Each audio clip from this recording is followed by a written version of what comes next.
So, like after the placenta, placental functions, now we will begin another topic, very small topic, that is the fetal circulation. Guys, like when I was discussing just now about the placenta, there I told you that in the placental term there are two type of circulations are present. One is the uteroplacental circulation and the another one is the fetoplacental circulation, or simply you can say fetal circulation. Fetoplacental circulation, or you can say fetal circulation. Guys, like regarding the fetal circulation, you may need to understand some of the few tricks and few of the conceptual points. As you already know that under the placenta, I told you that in fetus the lungs are immature. In fetus, lungs are immature. I will write down over here. Lungs are immature. Hence, placenta acts as a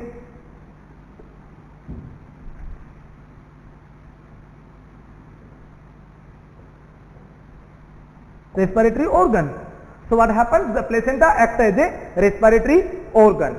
All right. So when the lungs is not there, placenta is acting as a respiratory organ. In that situation, what we need to understand, the fetus usually bypass the lungs because lungs are non-functional. Lungs काम ही नहीं कर रहे हैं, तो क्या होगा? Fetus lungs को bypass कर देते हैं, and बट fetus lungs को जब bypass करेंगे, प्लेसेंटा यहाँ पर रेस्पिरेटरी organ है, तो ऑक्सीजनेशन का काम कौन करेगा? प्लेसेंटा नहीं करेगा. Maternal oxygen through the placenta it will be transferred to the fetal circulation. तो मदर का जो ऑक्सीजन होगा, मदर की तरफ से कितना ऑक्सीजन आता है? As I told you in the placental functions, like 8 ml per kg per body weight oxygen will be transferred from the maternal side to the through the placenta into the fetal circulation. So fine, what did you understand that oxygen जो होता है वो कहाँ से मिला? Mother के blood से मिला. ओके, कैसे मिला? With the help of simple diffusion, higher concentration से लेकर लोअर कंसेंट्रेशन की तरफ. मदर के ब्लड में ऑक्सीजन की कंसेंट्रेशन ज्यादा थी और फीटस के ब्लड में ऑक्सीजन की कंसेंट्रेशन कम था, तो डिफ्यूजन के द्वारा with the help of simple diffusion oxygen जो था वो मदर के ब्लड से प्लेसेंटल बैरियर्स को क्रॉस करके कहां पर आया? फीटल सर्कुलेशन में आया. फाइन, उन्हीं चीजों के बारे में हमें अभी डिस्कस करना है. Okay, so in fetal circulation, as I told you that placenta is acting as a respiratory organ and the lungs are immatured. Once the baby is immediately after birth के बाद में जब एक newborn baby deliver होता है, in that situation what happens?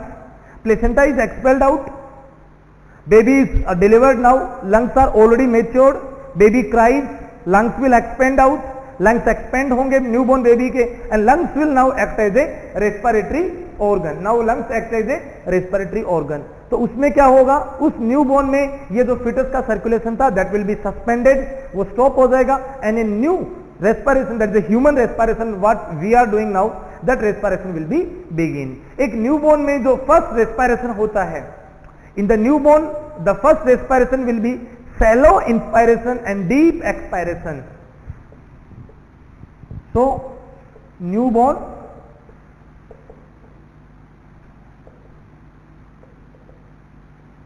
का जो first respiration होता है वो कैसा होता है? It will B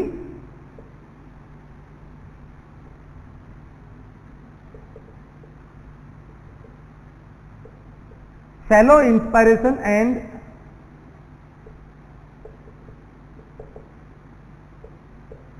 deep expiration. Shallow inspiration and deep expiration होता है किसमें? न्यूबॉर्न बेबी के फर्स्ट रेस्पिरेशन में या फर्स्ट ब्रीथ के समय में. Okay guys, so now let's begin the topic. Now guys, when you study about the fetal circulation, you should know about three bypassing channels which are present in the fetal circulation. So in fetal circulation what happens? There are three bypassing channels.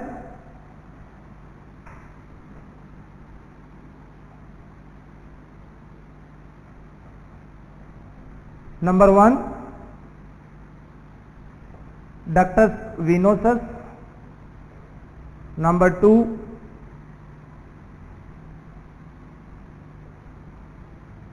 foramen ovale. Number 3,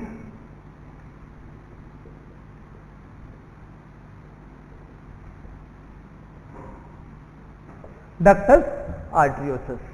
So fine, these 3 bypassing channels are present in the fetal circulation. So ductus venosus जो होता है, ductus venosus, it bypass the liver. Ductus venosus किसको bypass करता है? Liver को bypass करता है. फोरामन Oval bypass the lungs and ductus arteriosus it also bypass the lungs. अब बाईपास का मतलब उस ऑर्गन में ब्लड ना जाके उसके साइड से निकल जाना, that is the bypassing. About this bypass अगर आपको नहीं समझ में आया, don't worry, this one we will discuss when I draw the like diagram for the fetal circulation. It will be clear for you guys. Okay, so there are these 3 type of bypassing channels present in the fetal circulation. Now let's see about these bypassing channels, how they function and how they bypass the different lungs or liver.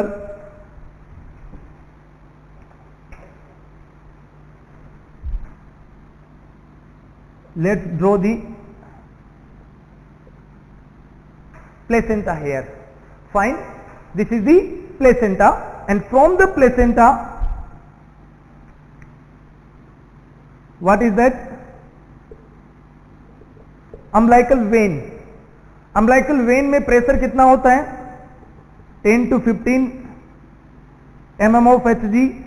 Oxygen saturation 70 to 80%. 70 to 80% of oxygen saturation will present in the umbilical vein. Umbilical vein enter through the umbilicus. किसके through? umbilicus के through body में enter करेगा. किसकी body में? Foetus की body में. umbilical vein जो होगा, once it enter through the umbilicus into the fetal body, it will connect to the, it will give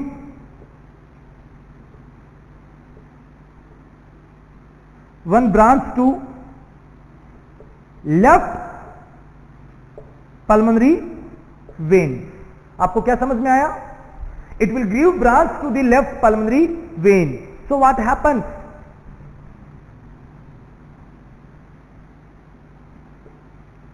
Blood from pulmonary vein mixed with umbilical vein. Blood from the pulmonary vein mixed with the umbilical vein. क्यों? Because इसने एक branch अपना दिया था. ये थोड़ा सा दयालु टाइप का नेचर का होता है इसका, तो इसने एक अपनी ब्रांच पल्मोनरी वेन को दे दी. कौन सी ब्रांच को? लेफ्ट पल्मोनरी वेन को, जो किसके अंदर एंटर कर रही थी? Left lobe of the liver में. बेसिकली एक चीज और याद रखना, जो अम्बलाइकल वेन है वो बेसिकली अम्बलाइकस के थ्रू जब एंटर करती है, first it will come to the fusiform ligament of the liver. ये किसके साथ अटैच होती है? फ्यूसिफॉर्म, जो लिगामेंट होता है लीवर का, it will attach with that one. Fusiform ligament के साथ अम्बलाइकल वेन जो होगा वो अटैच होगा, और वहीं फ्यूसिफॉर्म लिगामेंट के जस्ट थोड़ा सा लेटरल साइड में क्या होता है? लेफ्ट लेटरल साइड में लेफ्ट पल्मोनरी वेन की ब्रांच आती है, जो कि लीवर में एंटर करना आती है. लेफ्ट पल्मोनरी वेन जो होती है वो अपने बेसिकली अपने बॉडी के ऑर्गन से, एब्डोमिनल ऑर्गन से ही ब्लड को लेके आ रही थी. पल्मोनरी वेन थी, पल्मोनरी वेन की दो ब्रांच बन गई. एक राइट पल्मोनरी वेन जो कि right lobe of the liver में चली जाती है, left pulmonary vein left lobe of the liver में एंटर करती है. फाइन. जब left lobe of the liver के अंदर जो ब्लड एंटर करने वाला था, उसका जो ब्लड है वो अगर अम्बलाइकल वेन के साथ मिक्स हो गया तो क्या हो गया? ऑक्सीजन सेचुरेशन कम हो गई. अम्बलाइकल वेन में डीऑक्सीजनेटेड ब्लड मिक्स हो गया वेन का, तो ऑक्सीजन सेचुरेशन यहां पर कम हो गई. अब क्या होगा?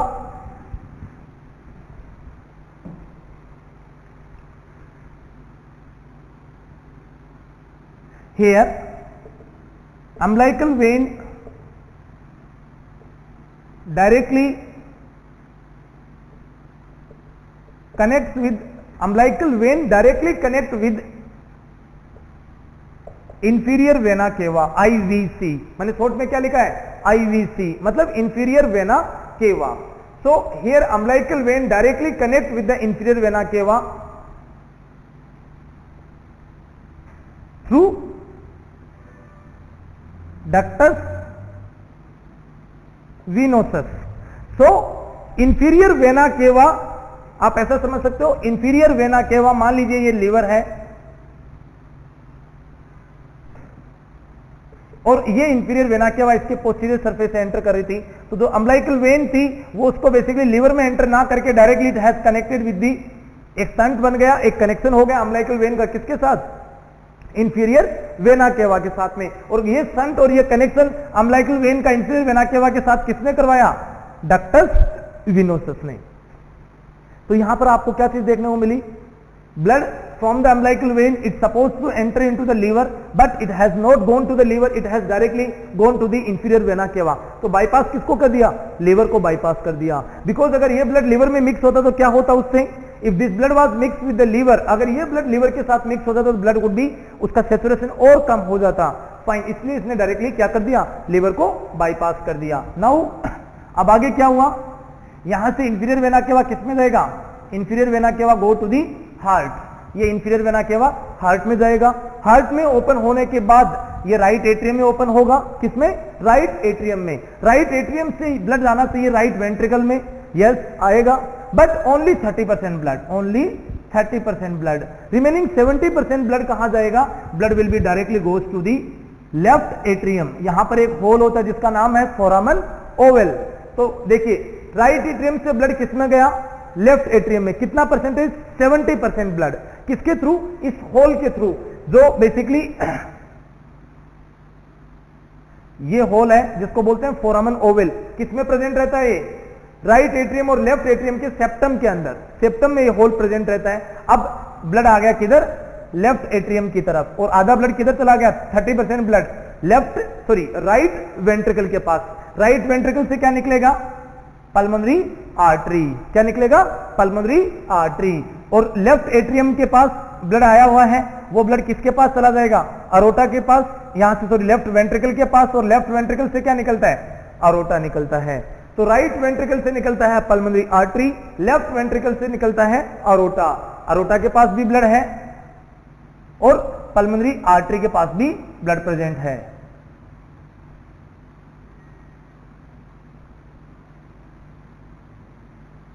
ओके, पल्मोनरी आर्टरी की जो ब्रांच थी उसका नाम होता है, देखिए पल्मोनरी आर्टरी जो होता है वो पल्मोनरी आर्टरी, इसकी दो ब्रांच होती हैं, right and left pulmonary artery. But जहां से दोनों ब्रांचेस डिवाइड होती हैं उसको बोलते हैं पल्मोनरी ट्रंक।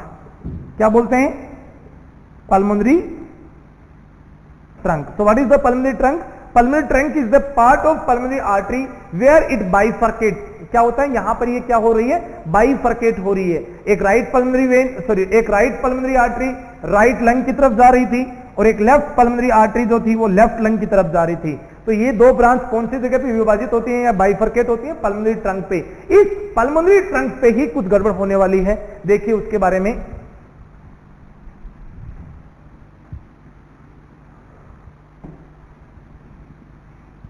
तो ये हो गया अरोटा एंड ये हो गया पल्मोनरी आर्टरी का ट्रंक।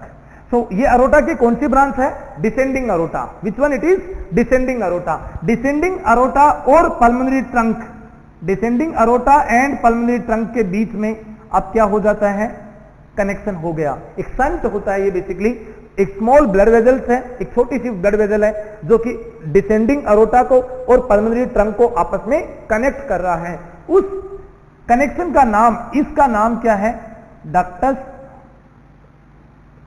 आर्टरियोसस। तो देखिए लेफ्ट एट्रियम का जो 30% ब्लड था, कितना परसेंट, 30% जो ब्लड लंग्स में जाना चाहिए था, वो ब्लड भी ऑलरेडी 70% ब्लड तो अरोटा में आ गया था ऑलरेडी फोरामन ओवल के through.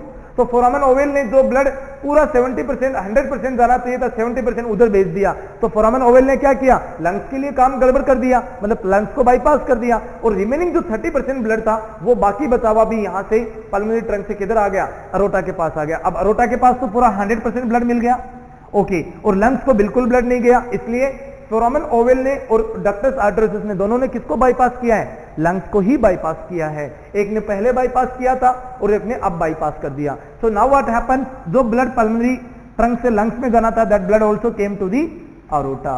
Fine, so what you have studied, you have studied about the 3 bypassing channel. एक बाईपासिंग चैनल का नाम था इंफीरियर वेना केवा से डायरेक्टली जिसको कनेक्ट किया था अम्बिलिकल वेन को। तो अम्बिलिकल वेन और इंफीरियर वेना केवा के यहां पर जो एक बाईपासिंग एक संट बना था उसका नाम था डक्टस विनोसस, उसने लीवर को बाईपास किया था।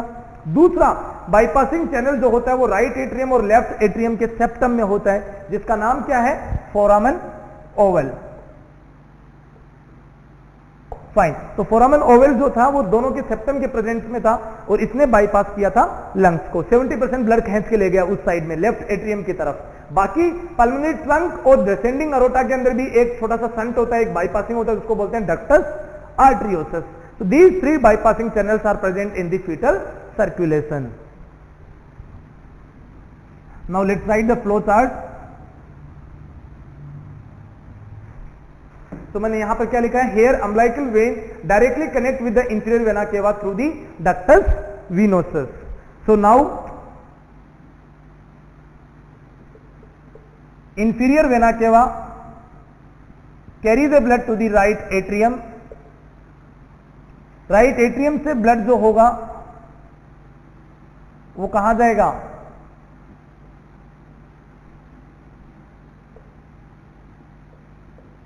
राइट वेंट्रिकल के पास, बट कितना percent, only 30% blood. Right atrium से ब्लड जो है, this blood is also going to the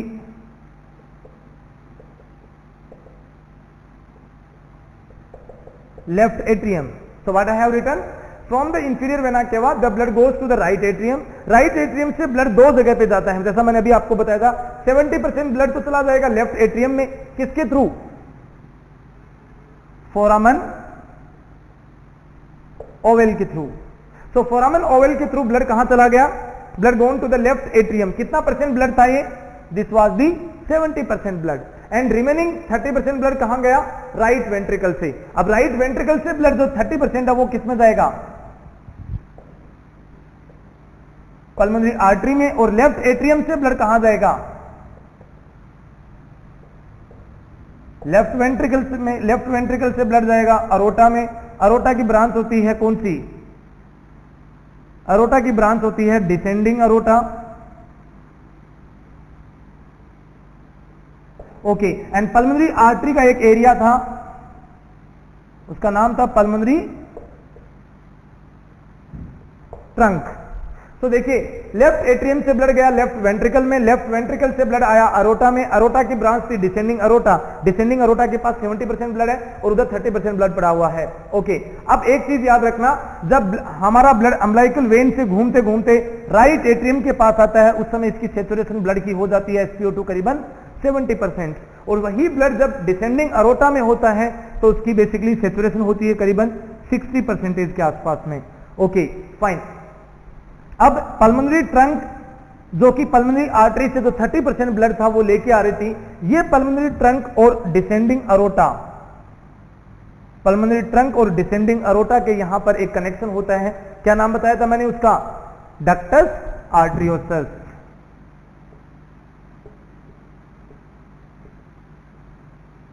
ductus arteriosus. Okay, so ductus arteriosus हो गया, फोरामन ओवल हो गया, एंड डक्टस वेनोसस यहां पर पहले ही हो गया था. फाइन. अब आगे क्या होगा, अब पल्मोनरी ट्रंक को भूल जाइए अपन लोग, बिकॉज हमारा पूरा ब्लड अब किसमें मिक्स हो गया है, डिसेंडिंग अरोटा में. किया किसने, डक्टस आर्टरियोसस में. तो डक्टस आर्टरियोसस क्या था,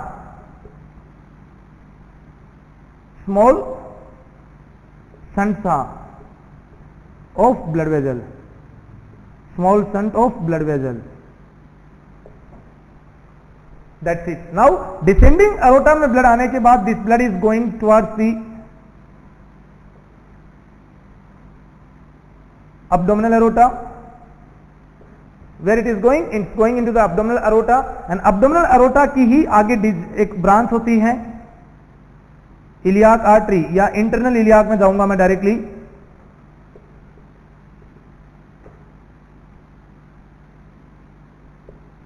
internal iliac arteries. So abdominal aorta की ब्रांच थी internal iliac artery. Internal iliac artery कितनी होती है संख्या में, दो, right internal and left internal. Right and left internal. So right and left internal iliac artery से क्रॉस होगा राइट एंड लेफ्ट क्या चीज होगी इससे, like this will be invisible for you guys, let me right somewhere upside,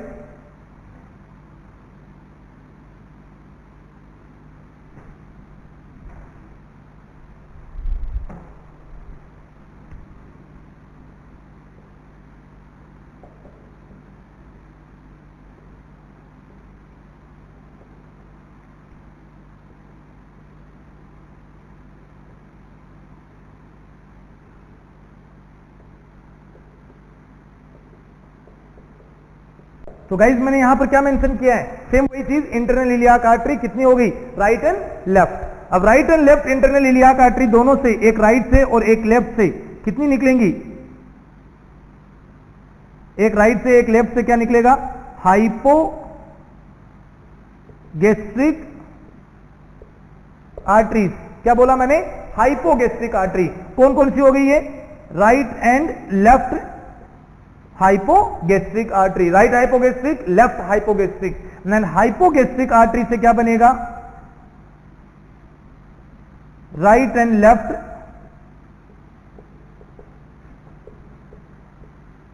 umbilical arteries, right and left umbilical artery, it will carry the blood and it will enter into the placenta, it will carry the blood and it will enter into the placenta.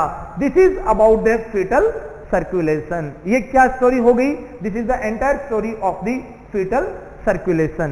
देखिए guys, मैंने क्या बोला था ऊपर कि abdominal aorta, abdominal aorta नीचे आने के बाद में इसकी ब्रांच होती हैं iliac trunk, sorry iliac trunk, iliac trunk जो होता है right iliac, right common iliac artery, left common iliac artery, right common left common iliac artery. थोड़ा और नीचे आने के बाद इनकी ब्रांच फिर बढ़ जाती हैं लाइक दिस। ओके, जो राइट कॉमन इलियाक आर्टरी था उसकी दो ब्रांच हो गई, one is the right external iliac artery, right internal iliac artery. देखिए मैंने लिखा है इंटरनल इलियाक आर्टरी, कौन सी, राइट साइड में, और दूसरे वाले की left internal iliac artery, left internal and left external iliac artery.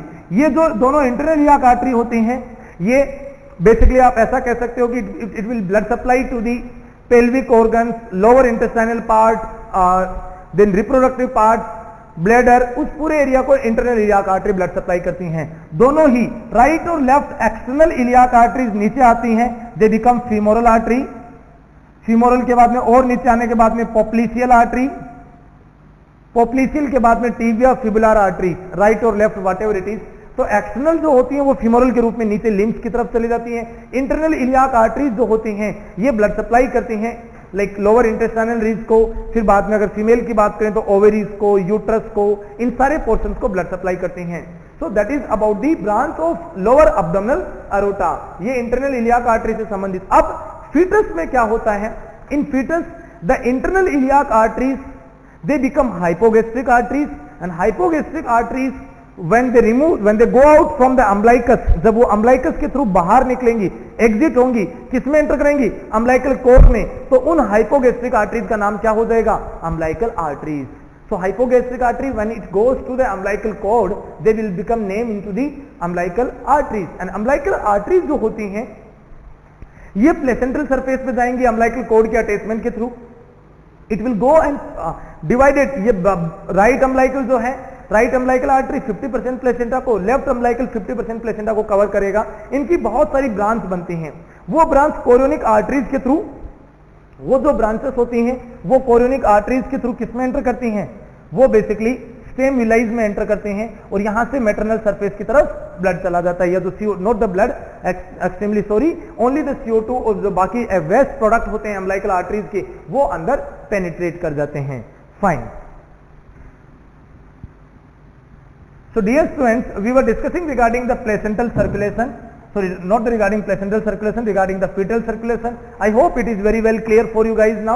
I told you that placenta से originate हो रहा है umbilical cord, and that umbilical cord carries at term around one umbilical vein. उस एक umbilical vein में saturation वही 70-80%, pressure around 10 to 15 mm of Hg. Okay, उसके बाद umbilical vein जो होता है वो umbilicus के थ्रू बॉडी में एंटर करता है, फीटस की बॉडी में, and through the falciform ligament, through the ligament it will join with the liver, और लीवर के अंदर बेसिकली ये एक ब्रांच अपनी दे देती है, एक गिफ्ट में एक ब्रांच देती है जिसको बोलते हैं लेफ्ट पोर्टल वेन ब्रांच। तो लेफ्ट पोर्टल वेन के साथ बेसिकली जो लेफ्ट पोर्टल वेन के साथ ये अम्बिलिकल वेन जो होता है वो कनेक्ट होता है। तो क्या होगा उससे, give one branch to the left portal vein, sorry not pulmonary vein, it's written wrong, please सही कर लेना इसको, left portal vein, extremely sorry dear friends. So it will give branch to the left portal vein, please correct कर लीजिएगा इसको, left portal vein. Okay, blood from the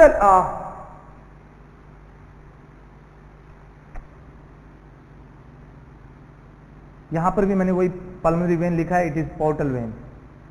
so the blood from the portal vein mix with the umbilical when, fine. So portal vein का जो blood था वो umbilical when के साथ mix हो जाएगा। ध्यान रखना ये लेफ्ट पोर्टल वेन है, कौन सा वेन है, लेफ्ट पोर्टल वेन। अब क्या होगा, here umbilical vein directly connect with the, अब जैसे ही इसकी एक ब्रांच पोर्टल वेन की तरफ गई लेफ्ट साइड में, बाकी पूरा अम्बिलिकल वेन का जो ब्लड था वो किसके अंदर एंटर कर गया, इंफीरियर वेना केवा के अंदर, किसके थ्रू, डक्टस आर्टरियोसस के थ्रू। तो जो संट बनाया इंफीरियर वेना केवा के साथ, उस संट का नाम था डक्टस वेनोसस।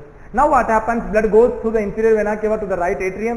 राइट एट्रियम से ब्लड जो था वो दो पार्ट में चला गया, एक तो राइट एट्रियम और लेफ्ट एट्रियम के बीच में जो सपोज जो सेप्टम होता है उसमें जो होल था उसका नाम था फोरामन ओवल। तो मोस्ट ऑफ द ब्लड तो उधर चला गया, कुछ रिमेनिंग ब्लड था वो राइट वेंट्रिकल से चला गया पल्मोनरी आर्टरी में और पल्मोनरी ट्रंक में। जो ब्लड लेफ्ट एट्रियम के पास था वो ब्लड गया लेफ्ट वेंट्रिकल के पास, लेफ्ट वेंट्रिकल से निकलता है अरोटा और उसी अरोटा की आगे फर्दर ब्रांच होती है डिसेंडिंग अरोटा। अब डिसेंडिंग अरोटा के पास भी ब्लड है, पल्मोनरी ट्रंक के पास भी ब्लड है। पल्मोनरी ट्रंक और डिसेंडिंग अरोटा उन दोनों का कनेक्शन हो जाता है, संट हो जाता है, जिसको बोलते हैं डक्टस आर्टरियोसस। उसके बाद में क्या होगा, डक्टस आर्टरियोसस के थ्रू एंटायर पल्मोनरी ट्रंक का blood it will enter into the descending aorta. From the descending aorta the aorta will cross the diaphragm and it will become the abdominal aorta।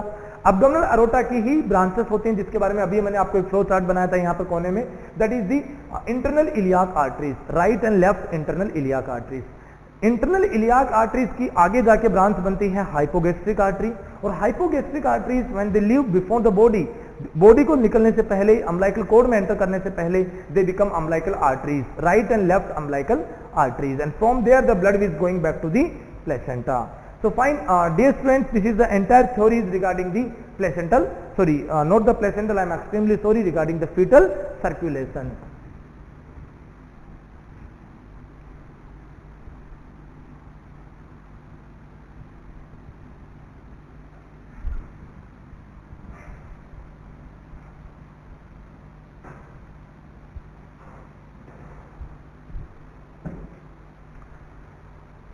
Okay, so further we will as we have already discussed regarding the fetal circulation, let's see regarding the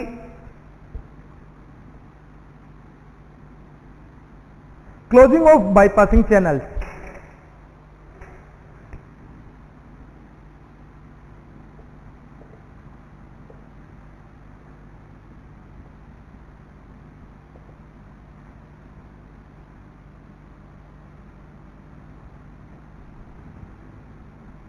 closing of the bypassing channel, कि how they close basically these bypassing channels.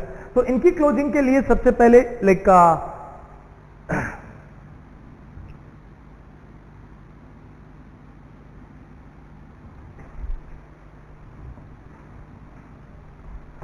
firstly let's discuss regarding the umbilical artery, how the umbilical arteries are closed। तो umbilical arteries के बंद होने का क्या कारण है, how they are close. So umbilical arteries are close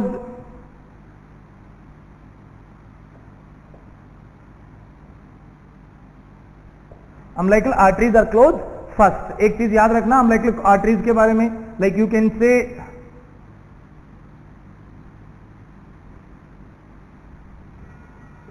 immediately within 5 minutes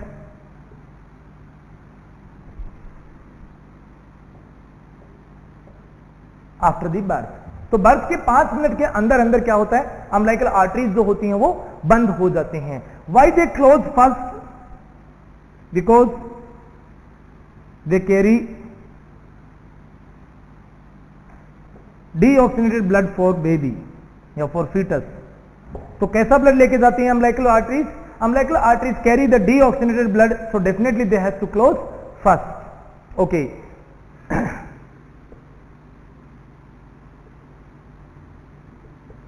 वैसे actually इनका फिजियोलॉजिकल क्लोजिंग तो विद इन 5 मिनट्स में हो जाता है.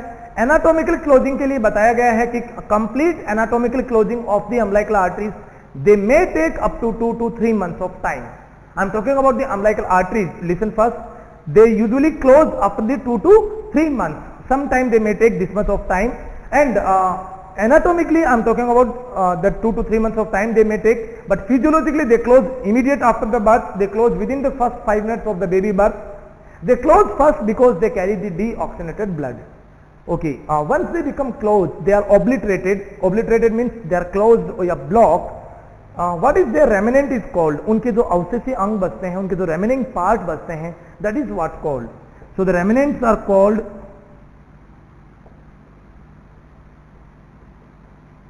umbilical ligament. So the remnant of umbilical arteries is called umbilical ligament. That is about the umbilical arteries.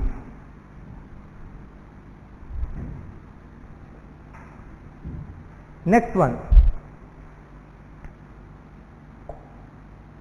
umbilical vein.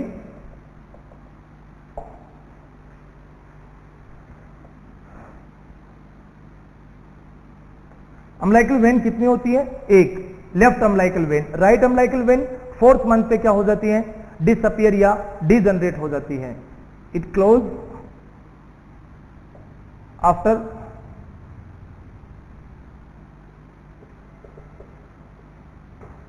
after the obliteration of umbilical artery. तो umbilical artery के obliteration के बाद umbilical vein close होती है,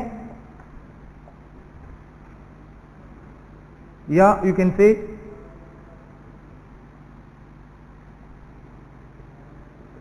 wait until the 80 to 100 ml of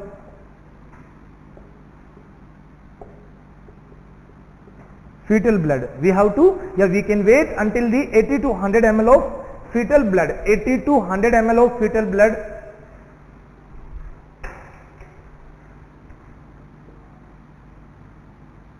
transfer from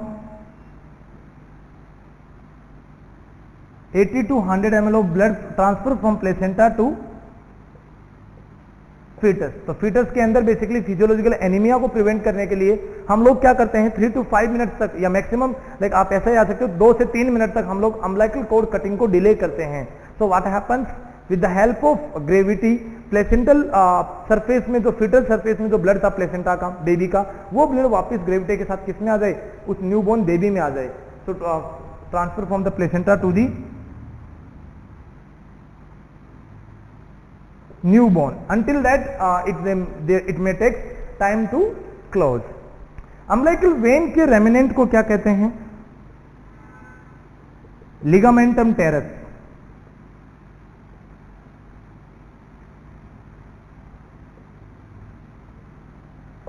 ligamentum teres. So umbilical vein के remnant को बोलते हैं ligamentum teres. प्लीज याद रखना इसके बारे में. ओके, अम्बिलिकल वेन के बाद ये तो 2 स्ट्रक्चर हो गई, umbilical artery and umbilical when, जिसके बारे में हमने पढ़ा. ये रेमिनेंट जरूर याद रखना, लिगामेंटम टेरेस. और यू कैन से अम्बिलिकल वेन जो होता है it close immediate after birth. इसका एनाटॉमिकली क्लोजिंग और फिजियोलॉजिकल क्लोजिंग दोनों जो होता है वो approximately 5 to 10 minutes after the baby birth it will B finish. But umbilical when always close after the umbilical artery, not before that. Next discuss regarding the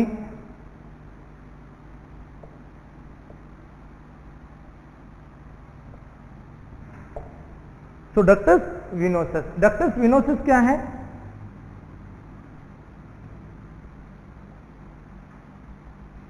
It's a shunt between umbilical vein and inferior vena केवा. ये एक shunt है between the umbilical when and inferior vena केवा. अब बात करते हैं इसकी क्लोजिंग की.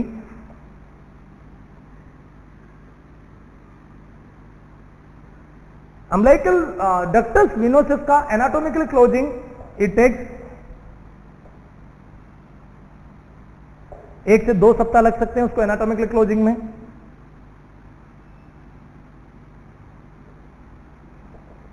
फिजियोलॉजिकल क्लोजिंग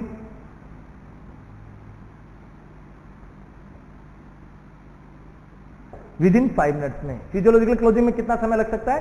5 मिनट के अंदर अंदर पूरा फिजियोलॉजिकल ये क्लोज हो जाएगा।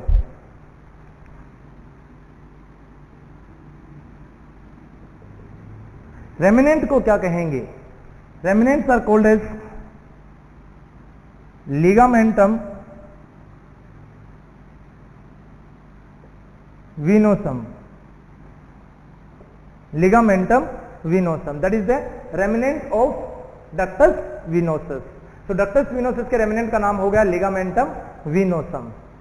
ऑल राइट, तो guys this is about the ductus venosus. Ductus venosus एक संट है, ये एक ओपनिंग है between the inferior vena cava, between the inferior vena cava and between the this one umbilical vein. Okay, ductus venosus is the shunt between the inferior vena cava and umbilical vein. इसका anatomical closing कब होगा? The anatomical closing they may take up to like 1 to 2 weeks and the physiological closing it will occur within the 5 minutes. The remnant of ductus venosus is called ligamentum venosum. Ligamentum venosum. Okay. Ductus venosus के बाद the next we will discuss regarding the foramen oval. Means how the foramen oval is closed. So let's come to the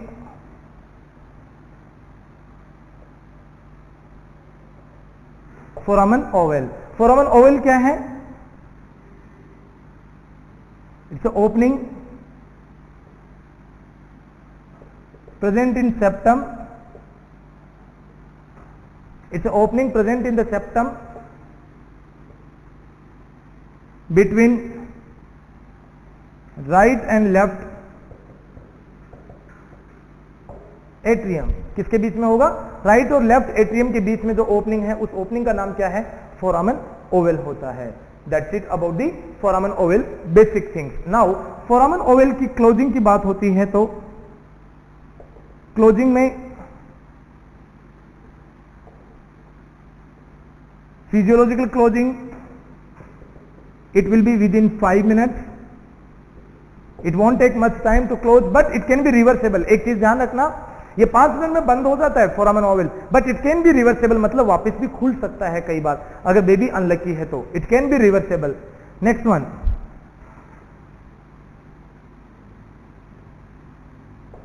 anatomical closing या foramen Oval को पूरा बंद होने में समय लग जाता है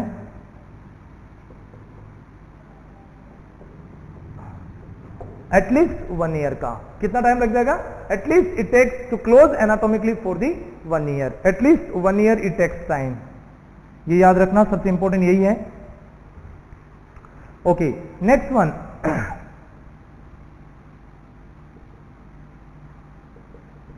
रेमिनेंट। रेमिनेंट जो होता है फोरामेन ओवल का उसको कहते हैं fossa ovalis. Fossa ovalis. So fossa ovalis is the remnant of foramen oval. So guys, this is the about foramen oval. We have discussed ki what is the foramen oval, where it is present and what is its closing, physiological closing, anatomical closing and its remnant कि इसके अवशेषी part को क्या बोलते हैं। तो please याद रखना, तीनों बाईपासिंग चैनल में से फोरामेन ओवल एक ऐसा बाईपासिंग चैनल है which is reversible, means it can be open, ये दोबारा खुल सकता है। Next one,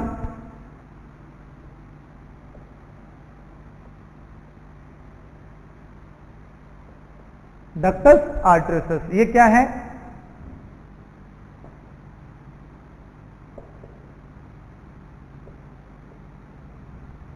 it is a shunt between the pulmonary trunk and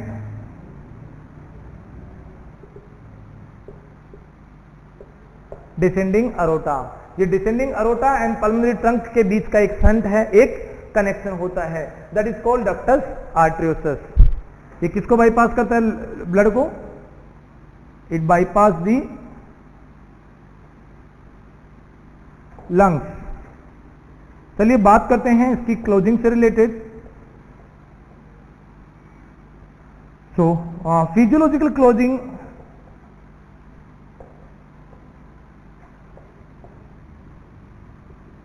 with in 5 minutes में। फिजियोलॉजिकल क्लोजिंग में कितना समय लगता है? Only 5 minutes, that's it. बात करते हैं एनाटॉमिकल क्लोजिंग की। Anatomical closing it may takes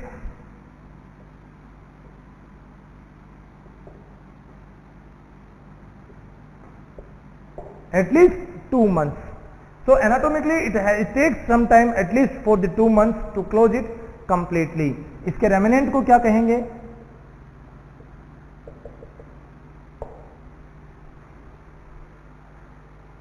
The remnant of ductus arteriosus are called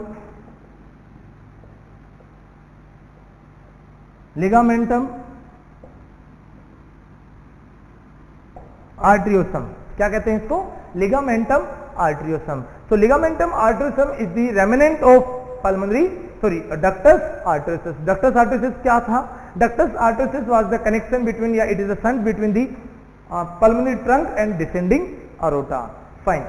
It bypassed the lungs and it closed anatomically for at least 2 months after. Okay. इसकी close remnant को क्या बोलते हैं? ligamentum arteriosum. Sometimes कई बार क्या होता है newborn baby के अंदर, in the newborn baby what happens, the ductus arteriosus does not close it completely. ductus arteriosus का physiological जो closing है या जो anatomical closing होता है वो complete नहीं होता। so उस कंडीशन में बेबी को क्या प्रॉब्लम हो सकती है? PDA. so guys what is the meaning of PDA? PDA का मतलब क्या होता है? PDA means patent ductus arteriosus.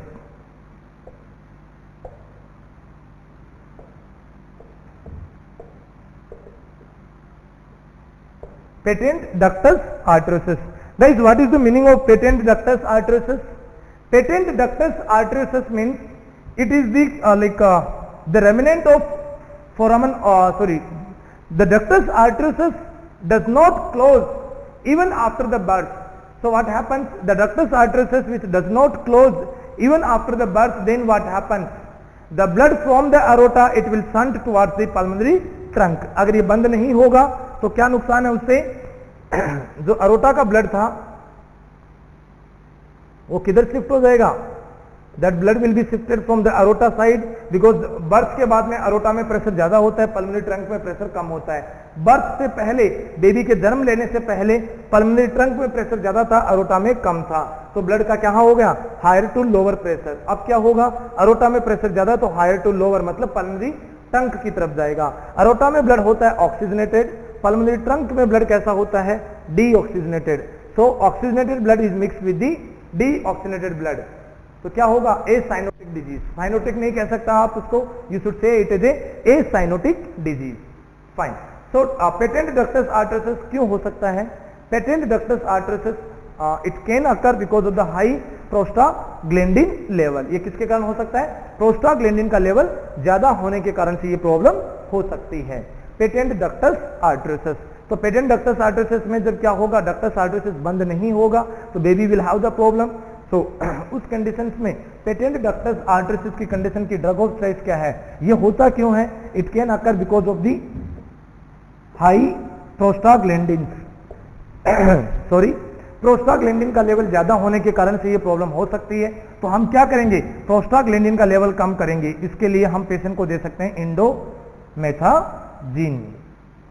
ये क्या है? प्रोस्टाग्लैंडिन सिंथेज इनहिबिटर्स है, प्रोस्टाग्लैंडिन सिंथेज इनहिबिटर्स है इंडोमेथाजिन। तो पेटेंट डक्टस आर्टरियोसिस की पीडीए की ड्रग ऑफ चॉइस क्या है? That is the इंडोमेथाजिन।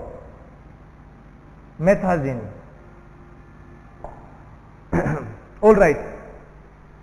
So guys, this was about the patent ductus arteriosus. So this is the story regarding the closing of the bypassing channels.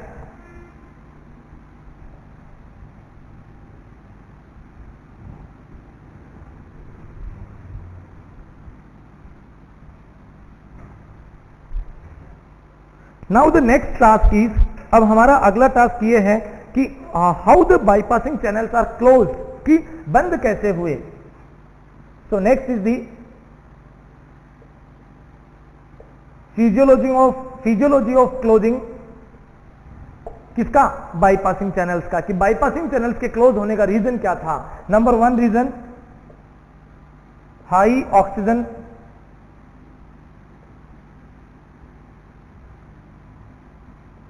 Concentration in left side of heart. पहले oxygen का concentration ज्यादा था right side of the heart में, जहां पे umbilical when जो थी वो इंफीरियर वेना केवा के साथ कनेक्ट कर रही थी।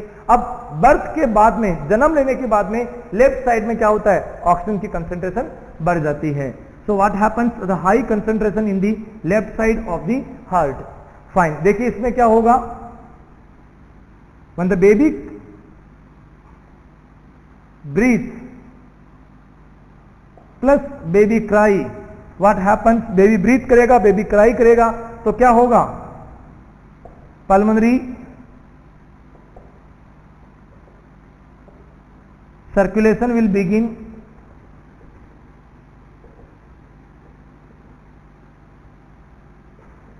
Micro circulation will open,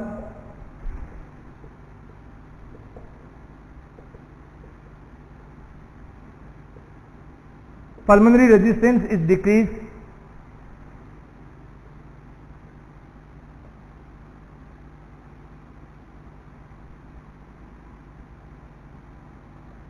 high oxygen concentration in left side,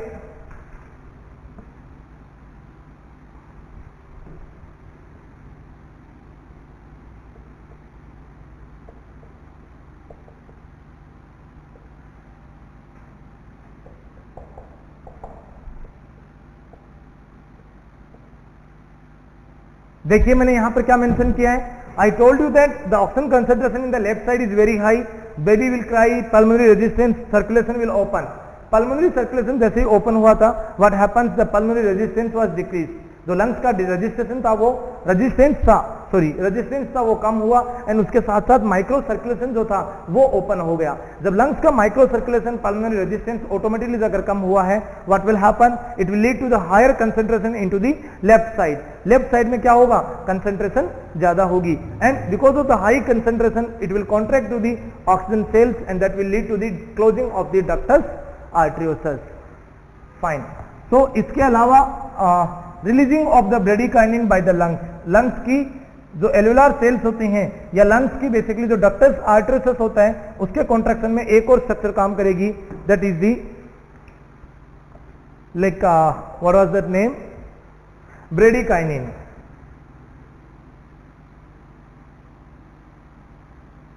so bradykinin क्या काम करेगा? What the bradykinin action will be here? It will contract the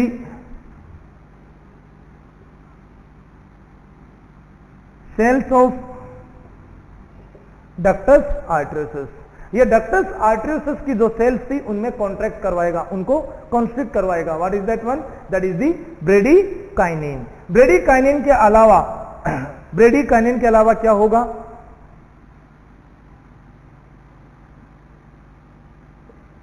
shunting of blood from left to shunting of the blood from the left side to the right side, it leads to shunting of the blood from the left to the right side, it leads to the contraction of ductus arteriosus,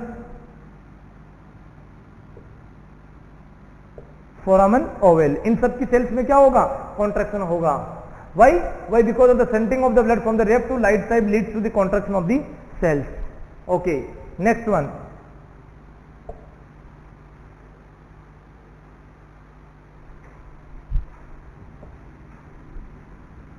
the third reason, which is one of the very important reason, that is the deficiency of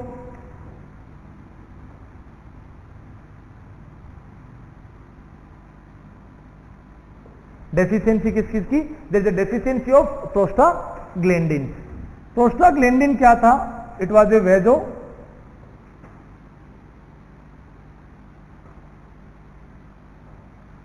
dilating hormone, vasodilating hormone.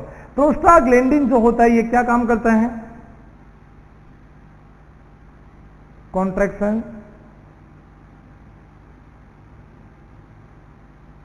vasodilation. Prostaglandin is responsible for contraction, it is responsible for the dilation. Okay, prostaglandin से क्या होगा?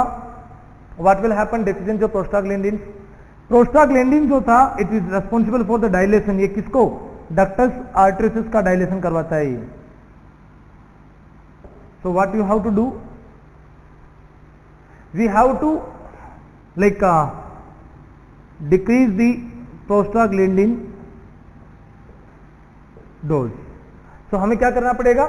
We have to decrease the prostaglandin dose, that is already advise to the patient. So fine deficiency of prostaglandin. Prostaglandin की deficiency से क्या problem हो सकती है?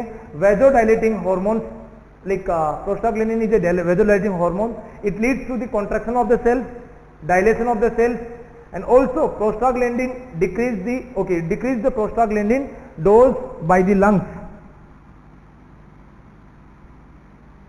तो लंग्स को क्या करना होगा? प्रोस्टाग्लैंडिन के डोज को कम करना पड़ेगा। Okay, so that is all about the prostaglandin deficiency. तो डेफिशिएंसी होगा, ब्लड वेजल्स कॉन्ट्रैक्ट करेंगी। अगर प्रोस्टाग्लैंडिन प्रेजेंट है, डेफिशिएंसी नहीं है, तो क्या होगा? Blood vessels will B diluted, and diluted blood vessels it means that what will happen? It will lead to the like what we can say PDA, right? अगर suppose कीजिए prostaglandin का level at birth भी कम नहीं हुआ, तो prostaglandin का अगर level कम नहीं हुआ तो क्या नुकसान होगा उससे?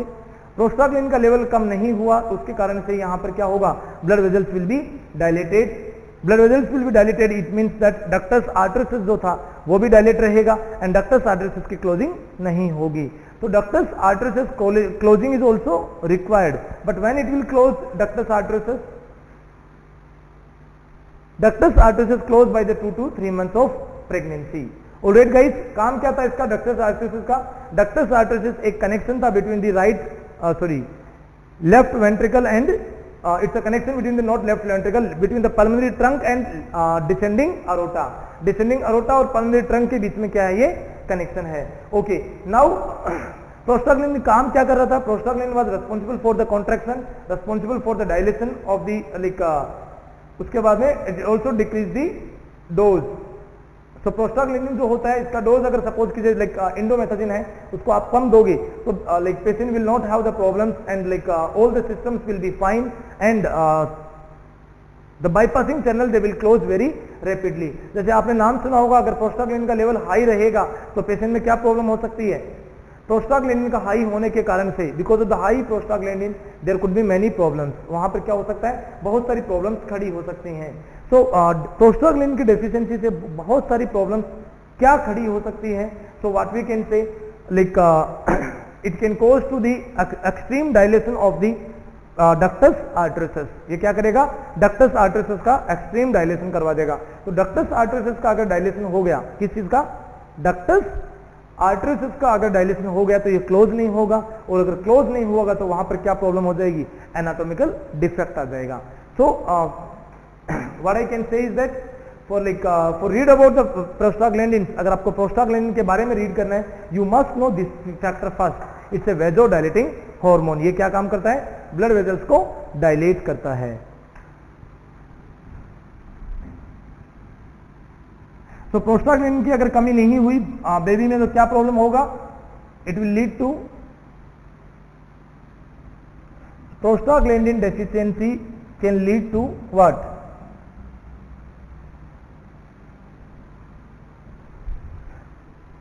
Prostaglandin deficiency decrease level can lead to the closing of the pulmonary bypassing channel. अगर क्लोजिंग नहीं हुआ वहां पर बाईपासिंग से, तो वहां पर क्या होगा? बताइए। क्लोजिंग नहीं हुआ तो duct will be open, the shunt will be open, उसका नाम हम क्या देंगे? PDA, patent ductus arteriosus. All right, that is about the closing of the bypassing channel. तो फिजियोलॉजी क्या था क्लोजिंग के पीछे? High oxygen saturation and the high oxygen which is contracting to the body organs or body cells. Number 2. Next one, like what I can say regarding this one?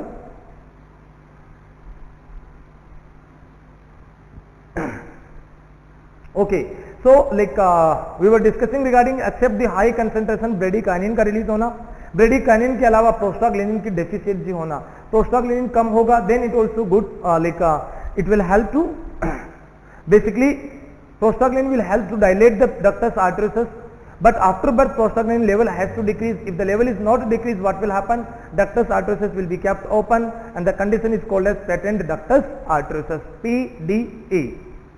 Okay.